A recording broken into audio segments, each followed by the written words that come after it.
Hi, in last couple of videos we went through a lot of work with matrix algebra. We learned about determinants, we learned about their properties, we know how to multiply matrices. We've learned a lot about the sum symbol itself, so I believe now is the appropriate time to go to matrix inversion. Okay, so let's just say that we have matrix A with the dimension n by n. So this matrix will look like this. Element A, 1, A, 2, 1, until element A and 1.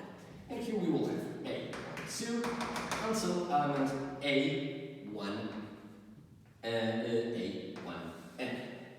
And of course A2, 2 until A2 n, A2, A n n.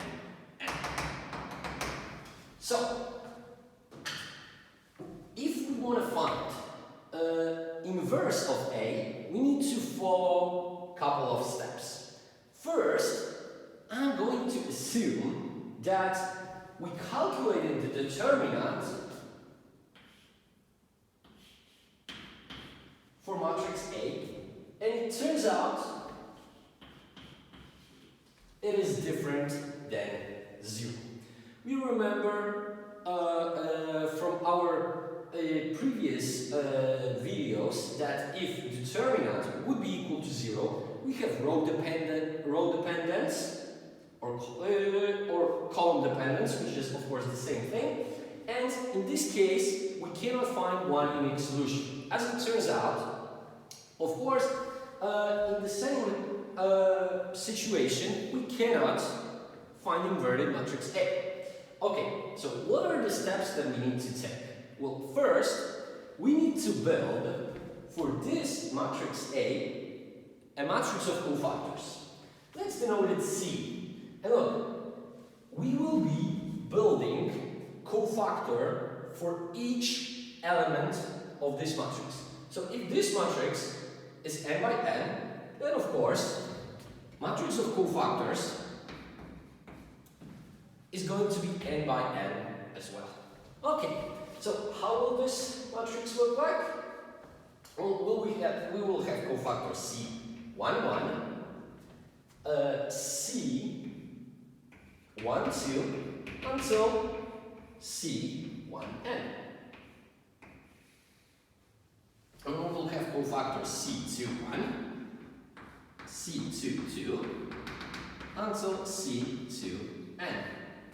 And of course, the last cofactor is going to be C, n, 1. In last row of cofactors, C, n, 2, until C, n, n.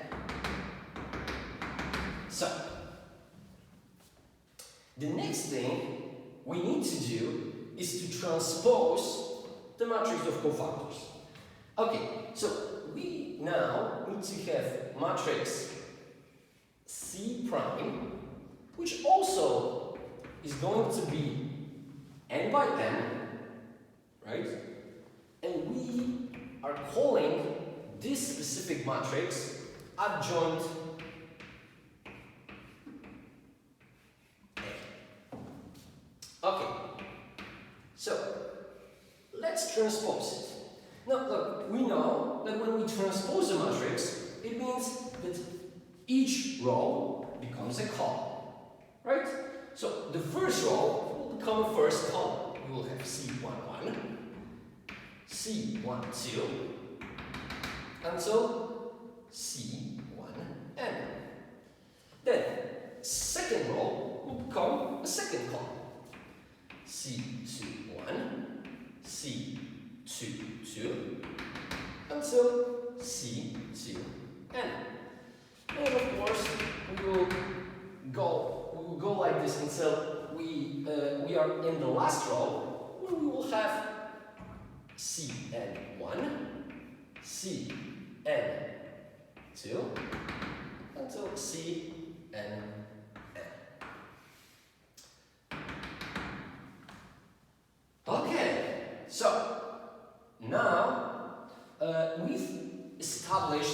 so matrix adjoint A. As it turns out, this matrix is essential to finding inverse matrix.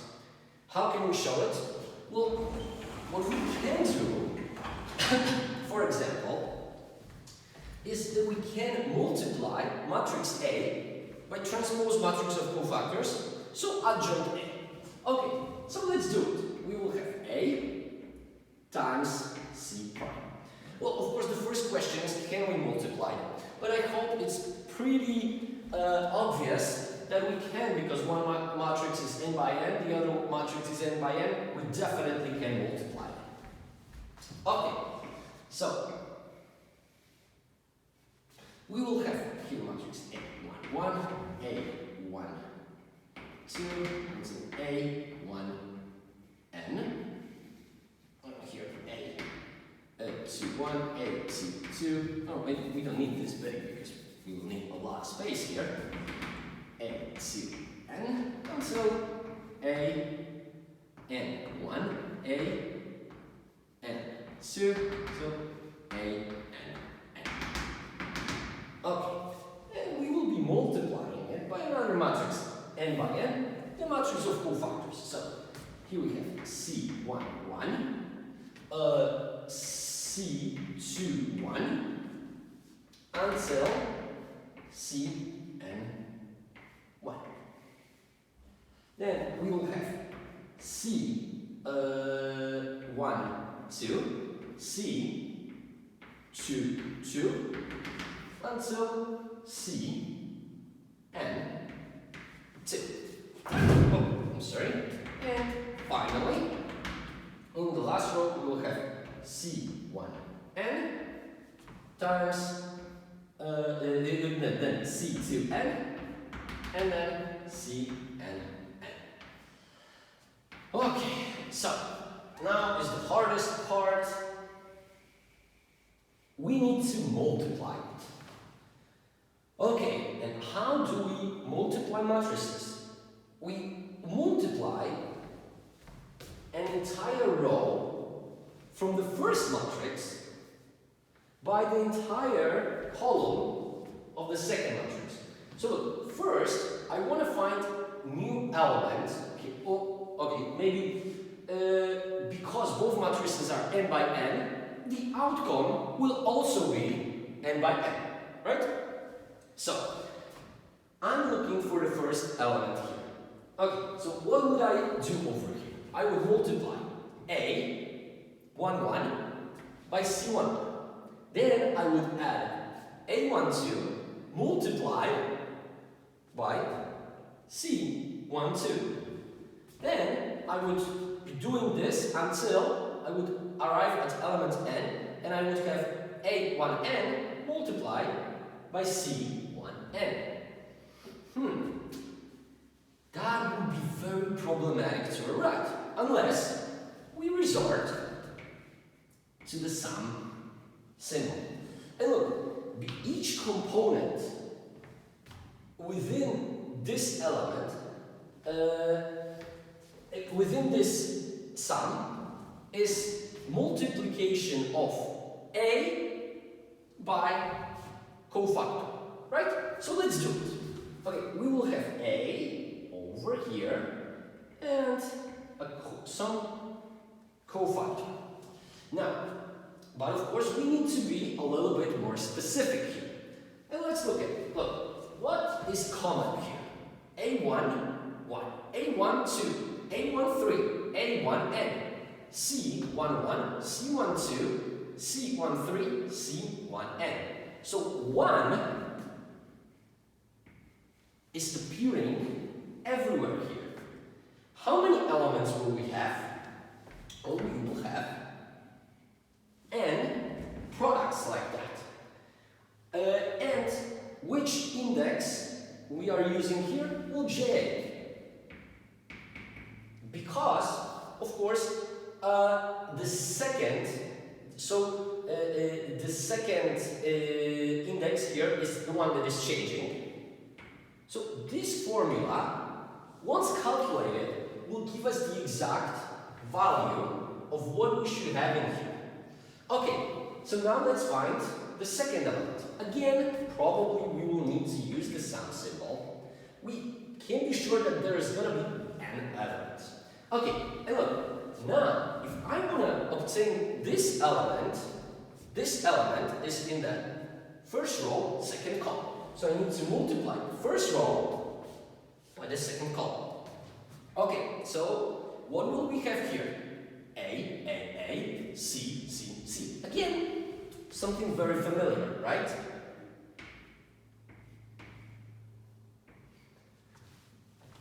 And now, here we see that 1 is always next to A. But next to C, the common thing is 2, 2, 2, 2, right? So, how about the rest? Well, again, the only thing that is changing is the second index. So, what we need to do is to write J from 1, J, J. Okay, and we would go on like this, probably for a very long time, until we arrive at element N. Okay, and again, we can see that we will be multiplying this row by this column. So what will we obtain over here? Again, we will have expressions with A, we will have expressions with cofactors, with C. Okay, I hope it's not going to be that big. Okay, but so, now, what is in common in here? It's still 1, right? Because we are still using elements from the first row. So 1 would be here.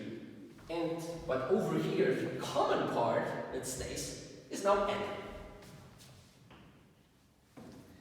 So what do we need to do now? Just add J,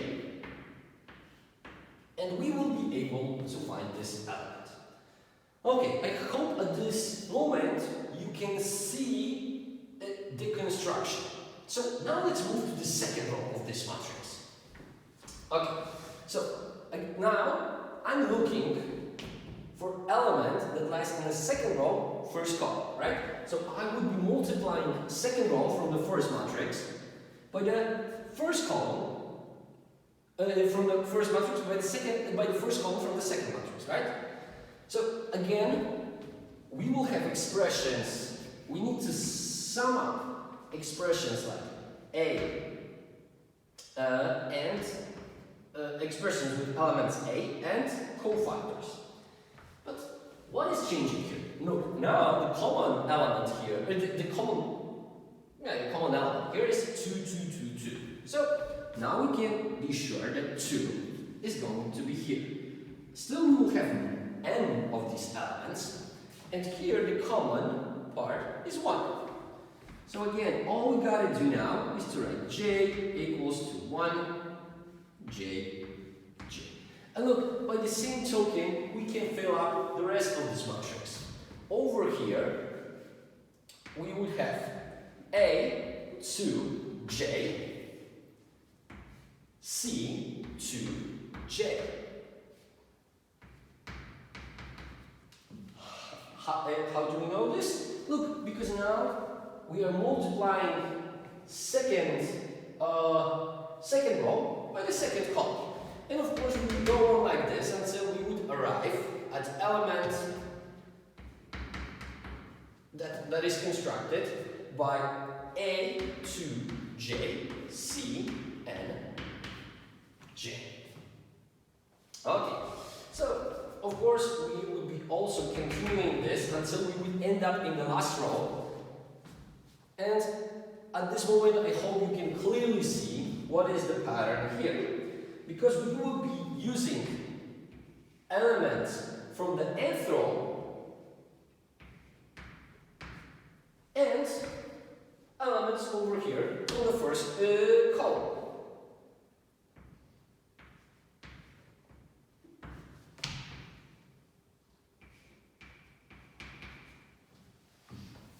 Okay, then over here we are still using the elements from the nth row but cofactors from the second column. And finally, at the very end, you would have elements A and J, here C and J. Okay, probably this might look a little bit complicated, especially at the first sight. But maybe we have seen it somewhere. Okay, let's go step by step. What do I have over here? Look, what am I doing here is that I'm taking elements from the first row of matrix A, and I'm multiplying them by their cofactors, right? And I am moving along the row, right? Have we seen it somewhere? And what about this? This element. Over here. What is happening over here? I'm taking in this element,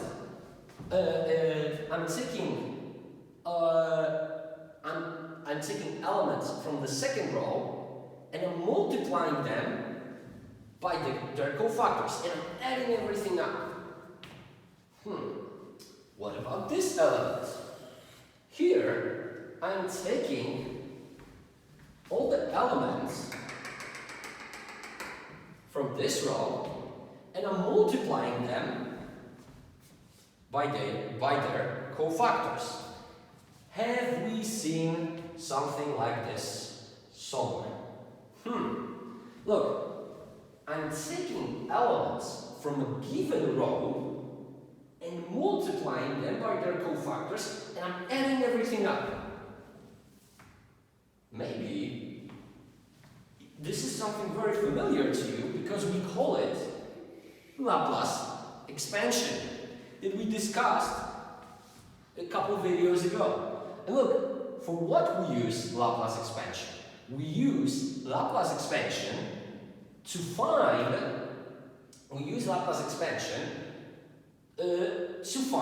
the determinant. So what is this showing us is that each element at the diagonal is the Laplace expansion. First, if we use first row, second row, third row, and nth row. So look, this is actually telling us that in the new matrix, that would be the outcome of the multiplication of the previous two, we would have determinants on the diagonal. Because remember, in case of Laplace expansion, it doesn't really matter which row or which column are you choosing. The outcome is always the same. So look, we would have here determinant A. Here we would have something. Then, as element 2, 2, we would also have determinant A. And it would be going like this until we would get to the last position in this diagonal, which also would be a determinant.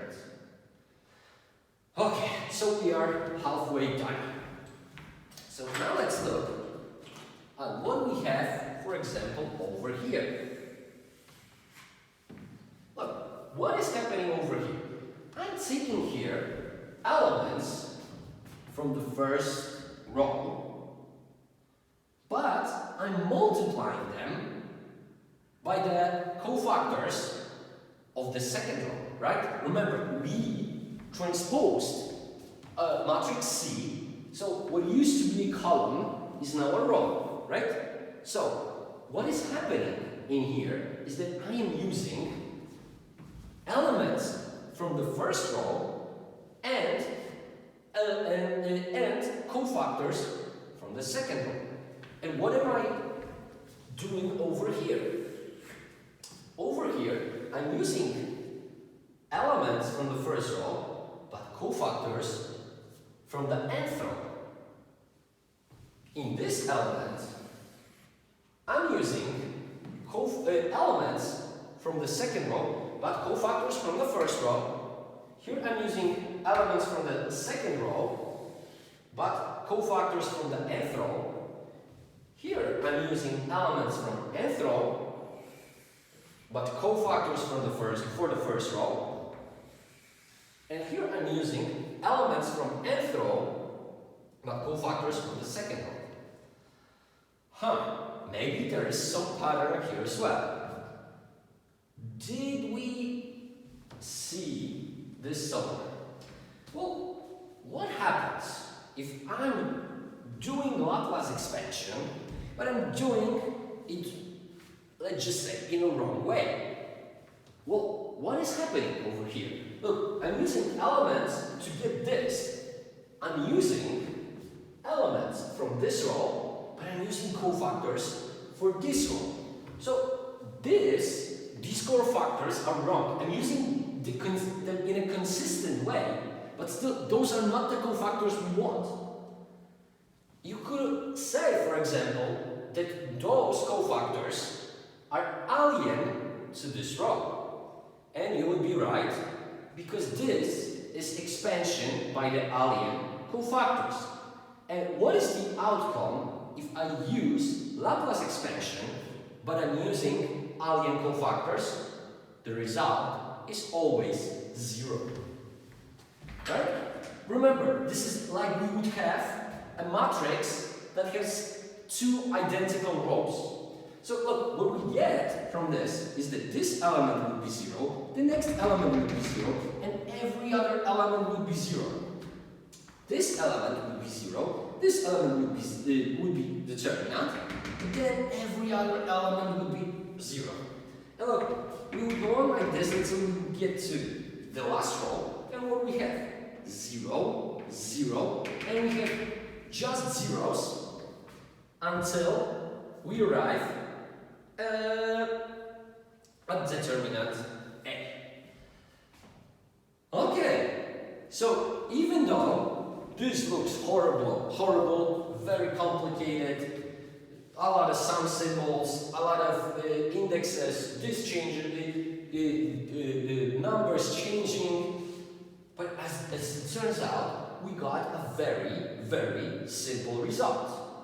Okay, but we can make it even simpler. How can we do it? Look, remember, if I want to multiply some matrix, doesn't matter which, like, if I have, for example, I have a matrix 2, 1, 1, 2. If I, 3, doesn't look weird. It doesn't really matter. If I want to multiply it by 2, how will I do it? I will simply multiply each element of this matrix by 2, right? So I'm going to get 4, 2, 2, 6, right? But at the same time, we could perform the same operation in the opposite direction. Because look, if I notice that all those elements have a common denominator 2, why not take it out and make things simpler? Because look, I can take 2 out of every element,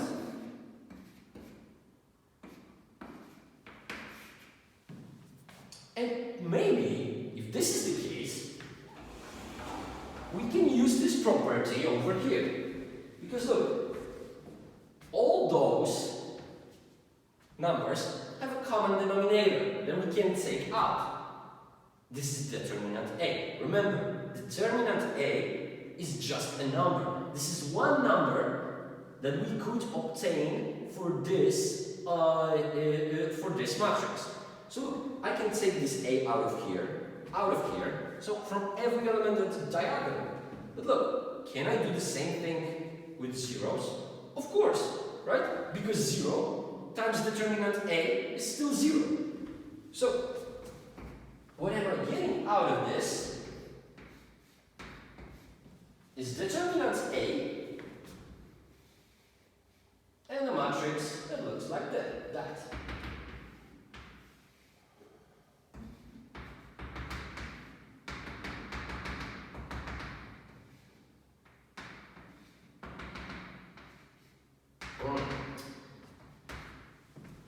we seen a matrix like this? Of course, this is actually our favorite matrix because this is the easiest matrix that we can have.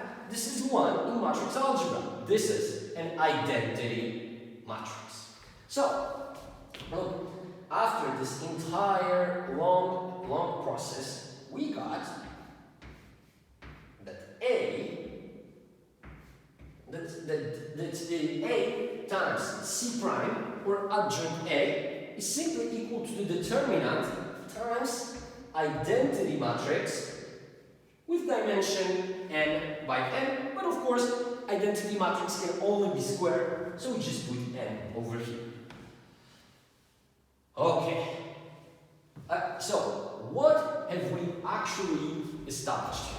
Please give me a second, I need to erase the blackboard a little bit.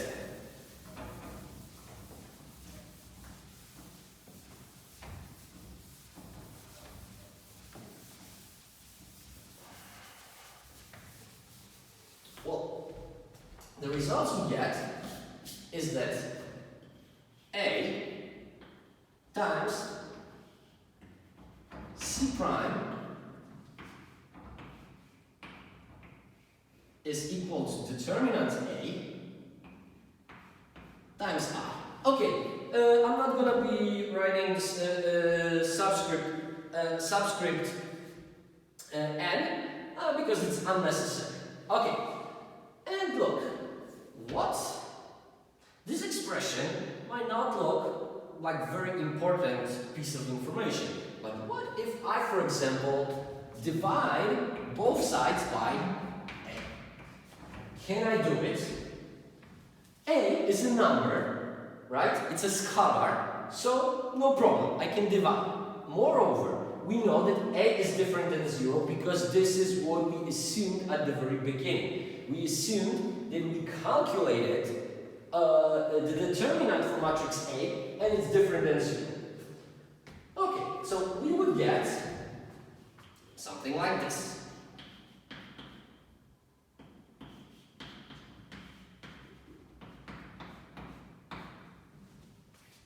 Now, another thing that we've discussed previously is that multiplication of matrices by a scalar do not follow any order. We can multiply in any order matrices by a scalar in any order. We will get the same result, right?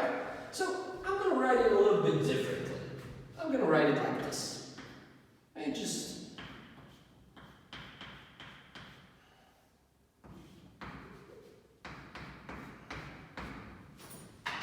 okay, and what do we see over here?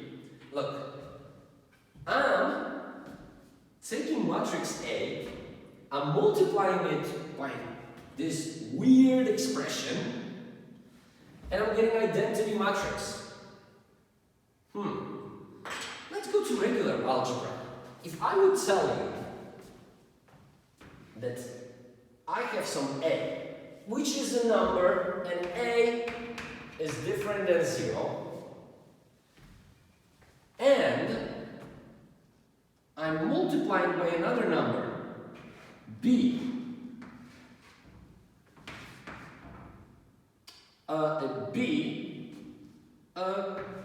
and I'm getting 1. What would you tell me? Well, what must be the value of B exactly? We can easily calculate it. B is 1 over A. So look, in other words, we perform a division.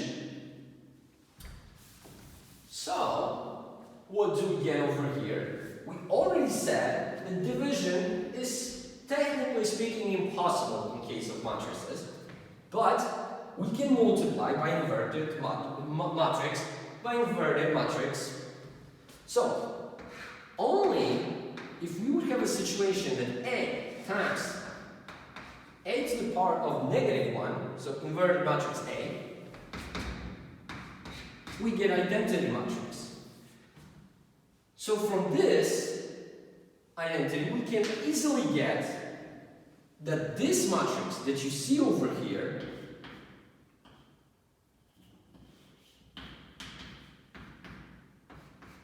must be inverted matrix A. Okay, so finally we can say that we found inverse of A. Inverse of A is 1 over the determinant times adjoint A. But remember, adjoint A, of course, is C prime.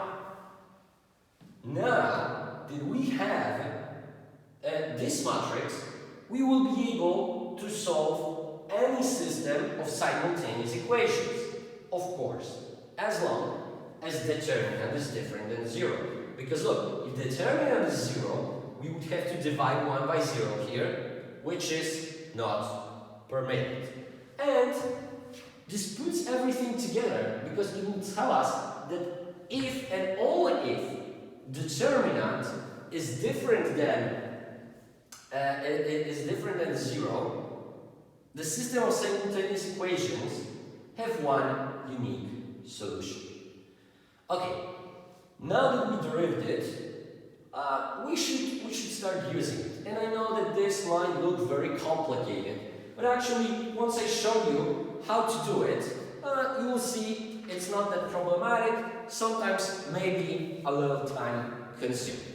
Okay, in the next video, I will show you the examples of how to use matrix inversion to solve systems of simultaneous equations. Thank you for your attention.